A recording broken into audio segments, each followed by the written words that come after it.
Listen to this paragraph. It's the third paragraph of the Times coverage. Kendall said, AI-generated pictures of women and children in states of undress that had proliferated on Musk's X platform were vile, adding, it's not just an affront to decent society, it is illegal. They are not harmless images. They're weapons of abuse disproportionately aimed at women and girls. I mean, if I told you that the Secretary of State for Defence in the United States of America has just announced that they're going to incorporate this very technology into their military defence capabilities in the United States, you probably would have thought I was joking a couple of years ago. But today, the world we currently inhabit, you'd know that I'm not. That sentence there is at the heart of my inquiry this morning. AI-generated pictures of children in states of undress. AI-generated pictures of children in states of undress. So you say to the technology, here is a picture of a child, show me what they look like undressed. I don't know whether or not it goes or can go further.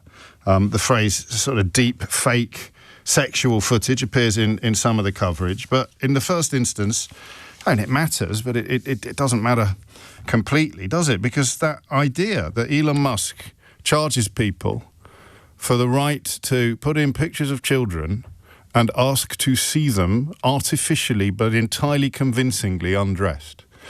It's my birthday today. I'm 54. I'm not sure I've ever felt older. Not just because I almost got lost on the way to the studio this morning due to all the building work that's going on at Global Towers, but also because I struggle to properly process this story.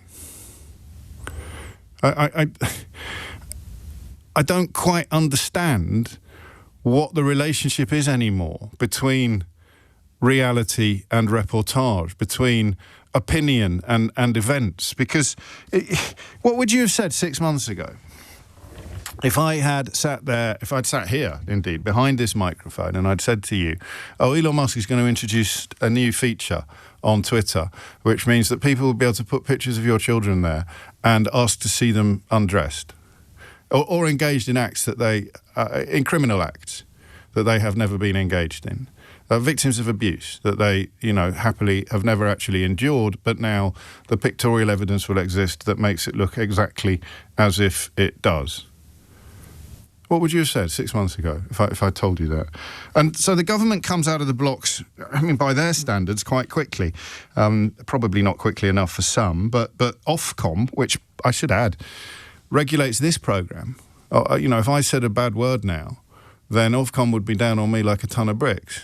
And they have been charged with looking into the technology Elon Musk charges people to use that allows them to undress your child if they manage to get hold of a photograph of your child. And I'm almost allergic to how big a deal is this questions. But there's a reason for that. There's a reason because it's normally the lazy redoubt. It's normally the question I'd ask if I hadn't really thought about something or if I hadn't really understood something. And the times when I do ask it are the times when I am, as I confessed to you a moment ago, I am a little bit frightened by how baffled I am. I'm not baffled about whether or not this is serious. That phrase there, they can take a picture of your child and ask Elon Musk's technology to undress it, to undress him, to undress her, because it will most obviously and most often be her. That makes my tummy turn over, right? It makes you feel a little bit sick if it's framed correctly. And we spent almost all of last year being told that this was a country where people didn't care enough about our women and our girls. And here is something in the pockets of potentially everybody in the country that allows a hideous form of abuse. I'm not a big fan of hierarchies of abuse, but it's a hideous form of abuse to be visited upon all of them. Elon Musk was trying to incite civil wars on our streets. And yet he is supremely untroubled. In fact, he seems to find it very funny. making jokes, but also warning people not to break laws with it. At the weekend, he labelled Britain as fascist and accused governments, including the UK's, of trying to censor X. So the bloke who's in bed with the president, who lies about innocent people being shot in the face by his own security, by his own officers, is accusing us of being fascist because we don't think that people should be profiting from technology that allows you to that allows a complete stranger to undress your children? So that is today's question. 12 minutes after 10. And I really want your help with this. And I know it's a bit of a cop-out question. It's not a cop-out question. Why am I being so hard on myself? What's the word that I want? I know that sometimes you turn the radio on and expect me to explain things to you. And that's not me being arrogant. You tell me that you do. And I try. And sometimes I get it right. Sometimes I can't think of many on the top of my head, but sometimes I get it wrong. And I sometimes ask you to explain things to me, but that's normally about experience. So later in the programme, we'll probably talk about the power and the importance of an actual ADHD diagnosis. But the sense that I haven't got a proper sense of scale on it. It feels disgusting. I'm going to say something that you can pick a hole in or attack if you want, but do it nicely. It feels less disgusting than actual physical abuse, you know. It feels less disgusting than, well, I've said it, than actual abuse, but I don't know. I've been a victim of neither. The idea of a fake footage, fake film. I've spoken to women to whom this has been done. And the violation is immense. The trauma is huge. And I don't know if it's a little bit of male privilege or if it's a little bit wrong of me to say, surely it's worse if it happens than it is if it doesn't, even if someone create a picture of it happening. But that feels a little bit moot to me today. It just feels as if this is a gate that should never have been opened. And if it has been opened, then it must be slammed. It must be slammed shut and locked. It's extraordinary to reflect upon the fact that members of Donald Trump's administration have rallied behind Musk's complaint of censorship.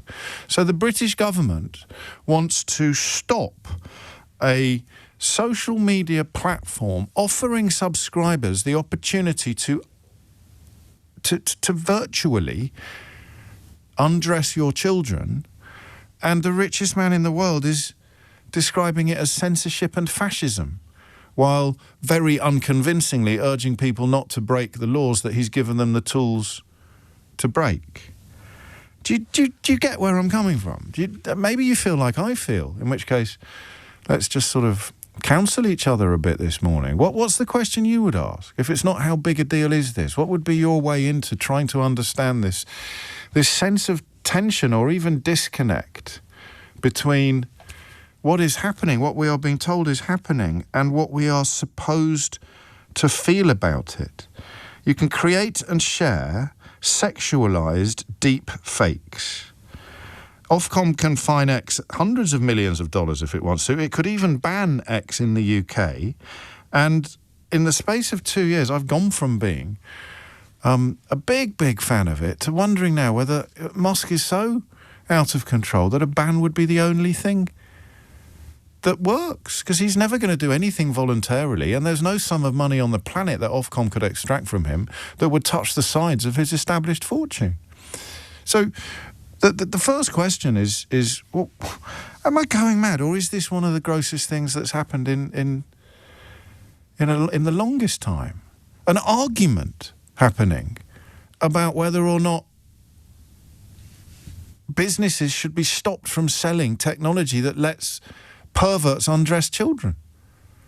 We're having a debate in the English-speaking world about whether or not governments should or should not stop billionaires selling products to perverts that let them create sexual deep fakes of children.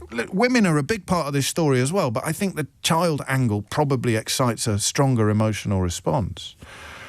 I mean, the other question I don't like asking you, because it makes me feel a bit lazy, is what's going on? How big a deal is this? What's going on? Is it me?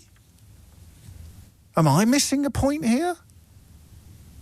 Is this not as serious as Liz Kendall contends, as I sense it is? I mean, is it the case that Donald Trump's cronies, describing it as censorship or even fascism, have half a point that I just can't currently see?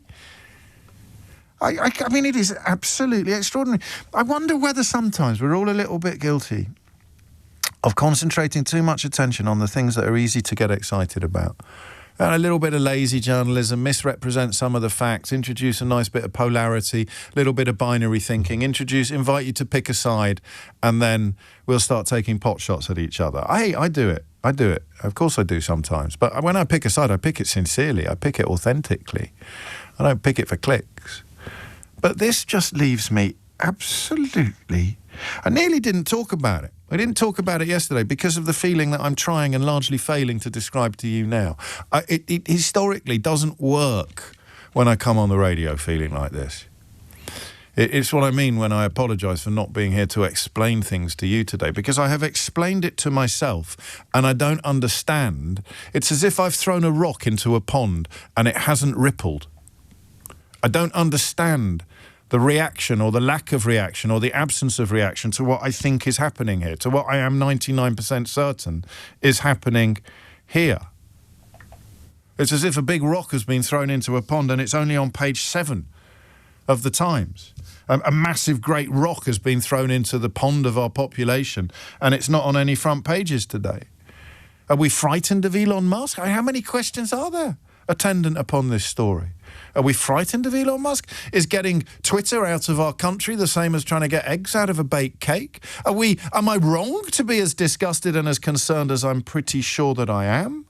Why is there not more uproar about this? Where are all the people obsessed with protecting our women and children when it is an asylum seeker abusing them or a refugee doing terrible things? I share your disgust at any form of abuse against any child or woman, but why are we quieter about this one? Why are we not seeing the sort of outrage and disgust that I'm not actually sharing with you? I'm sharing with you confusion and bafflement at the absence of disgust. I'm not sharing disgust because I'm not confident in my disgust. I'm thinking, well, what I feel must be a bit wrong because it doesn't seem to be felt by anybody else. Elon Musk is defending it. Members of the White House are attacking the people who are seeking to end it. David Lammy, to be fair to the fella, has described it as entirely unacceptable and claims that J.D. Vance agrees with him. So it won't be all of the White House, but why is this even a conversation? Why is this even a debate?